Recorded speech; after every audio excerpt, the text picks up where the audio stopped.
I don't know about you guys, but I'm pretty good at getting upset.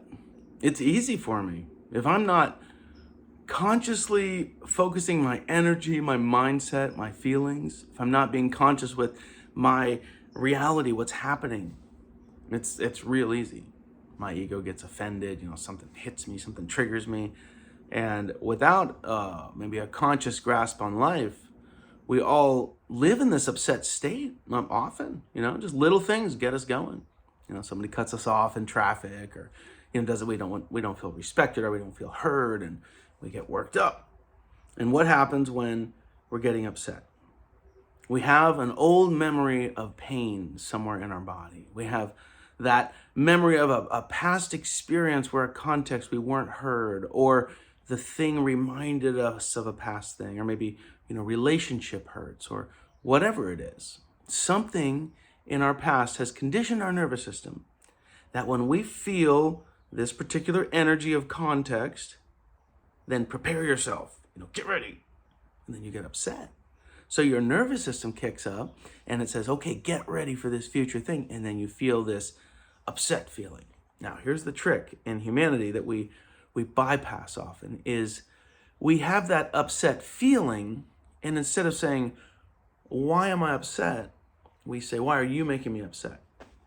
When the reality is, usually those little upset feelings are this low-grade thing that's kind of building, and we're just unaware of it. All of these little subtle triggers of context and society around us, they kind of get our system worked up, and we don't know how to clear through it. Now, the worst thing is getting upset is making decisions. When you are in an upset state, you are in a triggered state, a state of fight, flight, freeze, or fawn. You are in sympathetic nervous system.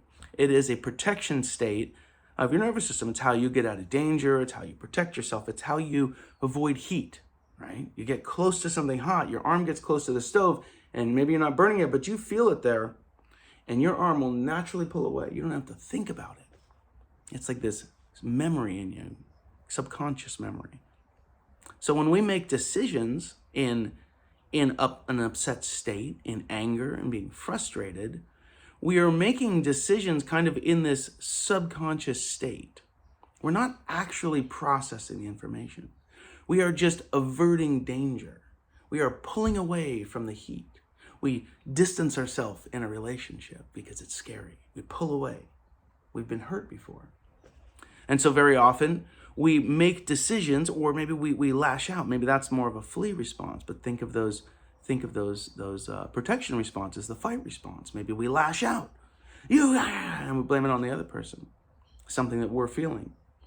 Or maybe we just freeze and we just kind of feel dead inside, and we're like, ugh. Or maybe we're fawning, oh, everything's okay. We go into these things, and when we make decisions in that state, we're making a decision in an older version of us. It's almost like we make a decision through the mind of a wounded child, because we're making decisions based on how it feels.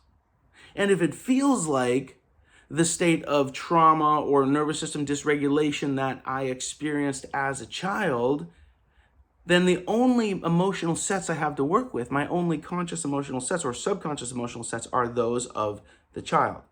Reacting, not responding, fighting, wanting to run away. It's those responses. So when we're making decisions in an upset state, we are kind of going back into an older version of ourselves and doing it. So it's very critical here not to act on these feelings, to just say, oh, look at me having all these feelings, to understand that your brain is in high alpha. You are in a state of trigger. When you're in that state of consciousness, of brainwave activity, it's effectively like getting really out of breath, and your brain's like is really, really spinning up, because what's happening is it's trying to find safety. It's reminded of that past pain and context. So it goes into this protection mechanism when you actually lose a little bit of executive function. There's an area in the left hemisphere of your brain which kind of dims out a little bit. Your brain goes very right brain dominant, future thinking, creative. How do I get out of this? How do I solve this problem? And all of that, how do I solve this problem, is based on the memory from past experience. So as you're trying to solve the problem, you're solving it through a logic set of a wounded child, through the logic set of the person that you were 5 years ago in a relationship, the logic set of a person that was bullied in school or something like that, and all this pain. And so if we're not able to stop and observe this, look at me having these feelings. Oh, man, that's a big one. If we're not able to be present with our feelings, observing these feelings, accepting them, oh yeah, why would I be feeling like this? We are going to make decisions and we are going to act on a past context, which will repeat the same patterns in our life over and over again. When we continue to act unconsciously based on old traumas, it repeats all of the energy of the old trauma. We do it to ourselves. We bring the same thing in. We like draw it out of the people around us because we are making decisions based in an old pattern. We are creating action sets based in an old way of being that is not actually who we are in this moment. So when we allow ourselves to get in a heightened state of arousal, of anger, of really upset, whatever it is, fighting in a relationship and coming up, you did this and that, none of that's ever real.